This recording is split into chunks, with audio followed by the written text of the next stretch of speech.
వాళ్ళ కథలు ముగియ కంటి కొసల అగ్నులెగయ కండ కండగా ఒళ్ళు నరక కసి కసిగా గొంతు కొరక మృత్యు వచ్చి కేకలిడగా ప్రళయనాదం జగతి వినగా చుక్క చుక్కగా నెత్తురోడ దిక్కులన్నీ నక్కి చూడ చిత్రహింస చేయుచుండ శత్రువులే మాసిపోవగా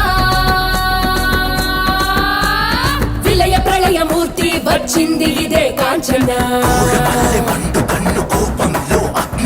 మరణ మృదంగమ్మై నేను చీల్చవచ్చే కాంచన